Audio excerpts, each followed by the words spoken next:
वापस आया तो उससे पूछते हैं कि बताओ क्या भूत दिखाई दिए?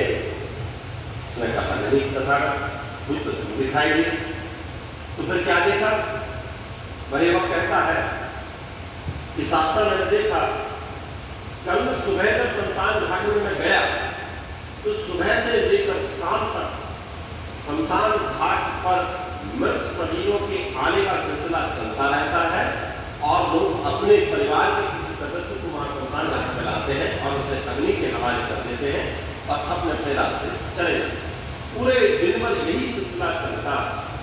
दिन तो मेरा जैसे तैसे गुजर गया, यह सब देखते देखते, लेकिन जैसे ही दिन खत्म हुआ और रात की शुरुआत हुई तो मेरा मन जो है अंदर से घबराने लगा, डरने लगा और मैं इतना भयभीत होने लगा कि कभी कभी मैं शमशान घाट के आसपास जो जानवरों की आवाज़ें को भी सुनकर डर जाता।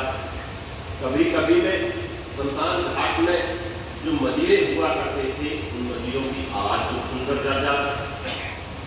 कभी कभी मैं वातावरण में मंद मंद हवा बह रही, उस हवा बहने के कारण पेड़ों के पत्ते आपस में टकरा रहे थे, उन टकराने के कारण एक ध्वनि पैदा हो रही थी, उस ध्वनि को भी सुनकर देखकर डर जाता। कभी कभी मैं पेड़ की परछाई को देखकर डर जाता और कभी कभी मैं अपनी ही परछाई को देखकर डर जाता। पूरी रात मेरी केवल डर में ही गुजरी है।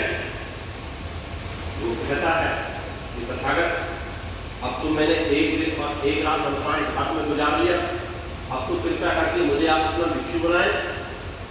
उसने कहा कि नहीं, अभी नहीं, अभी तुम्हें एक दिन और एक रात शमशान घाट में और गुजारनी होगी।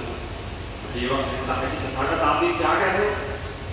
मैं एक दिन और एक रात ही मुश्किल से गुजार कर आया हूँ, मेरे मन पर क्या बीती मैं ही जानता हूँ, मैंने रात कैसे गुजारी है और आप फिर से वहां मुझे भेज देना चाहते हैं।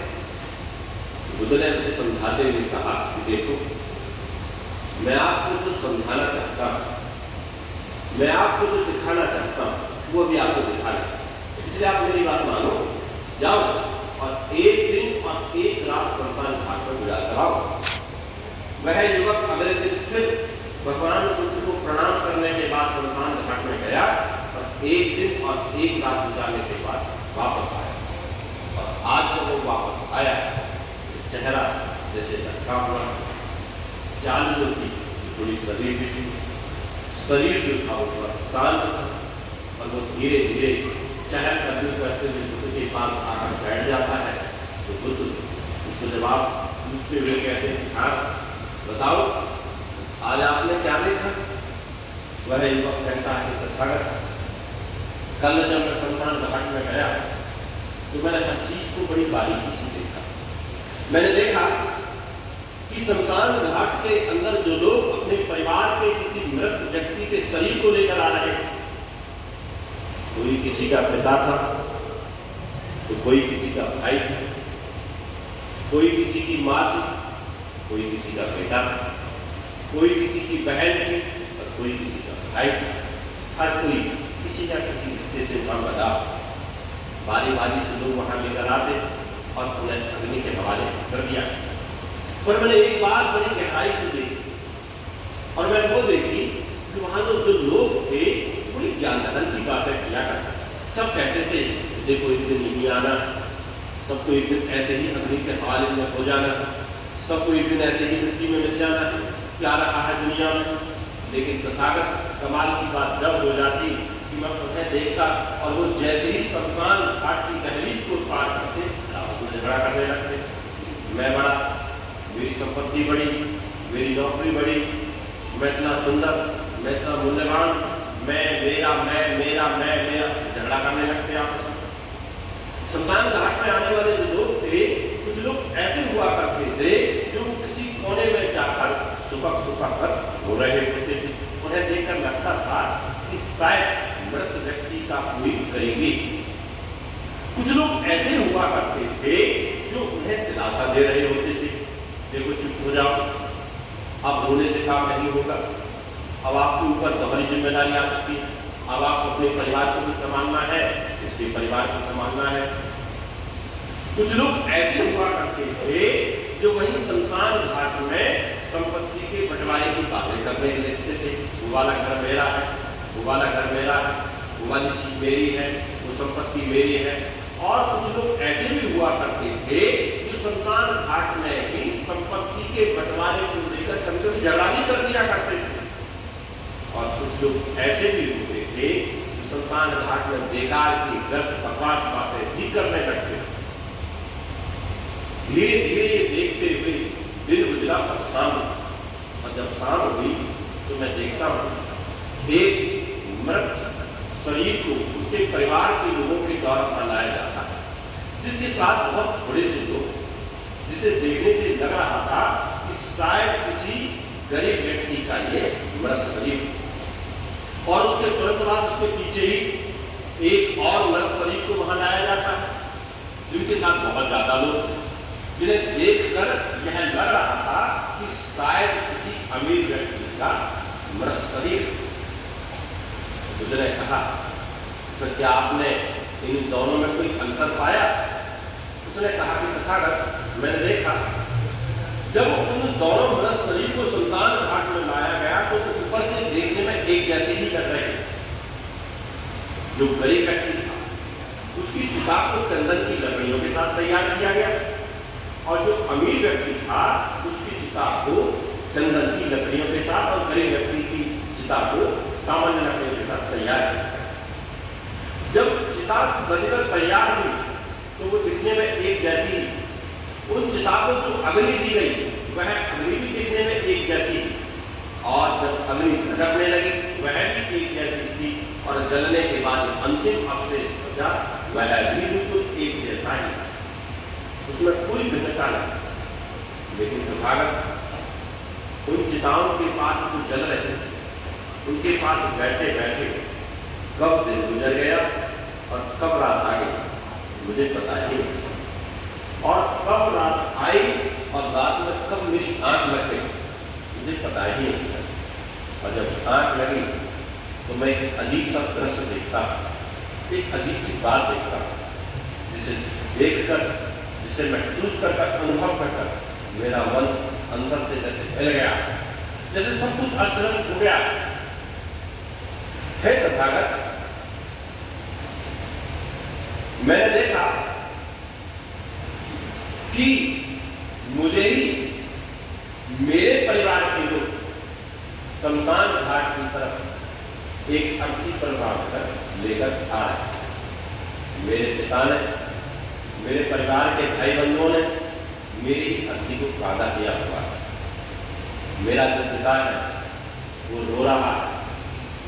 कुछ लोग आपस में बात कर रहे हो, कह रहे हैं कभी इसकी उम्र ही क्या थी, अभी अभी तो इसका विवाह हुआ, अभी इसने जीवन में देखा ही क्या, और यूं संसार को छोड़कर चल दिया।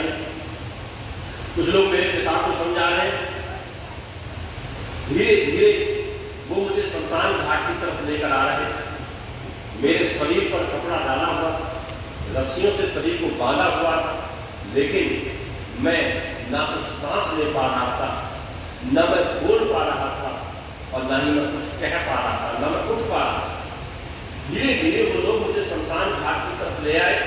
मेरे शरीर को वहां रख दिया गया, रस्सियां खोल दी गई, कपड़े हटा दिए गए, लेकिन उसके बावजूद मैं बोल देना चाहता था कि मैं मरा नहीं हूं, मैं जिंदा, लेकिन मैं बोल नहीं पा।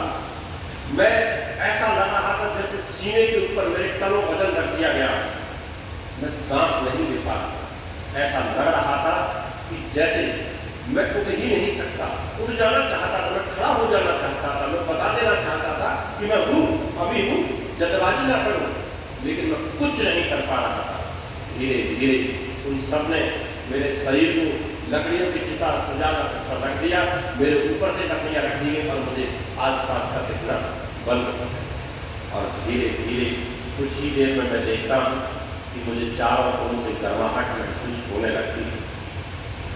आग की लपटें मेरे चारों ओर भड़कने लगती, मेरी उंगलियां जलने लगती, मेरे हाथ जलने लगते, मेरा सिर जलने लगता, मेरी बाजू, मेरी टांग, मेरा शरीर धीरे धीरे धीरे पूरा शरीर झटकने लगता है, जलने लगता है और जलते जलते जलते जलते मैं राख के रूप में परिवर्तित हो जाता हूँ, अंतिम अवशेष के रूप में बदल जाता हूँ।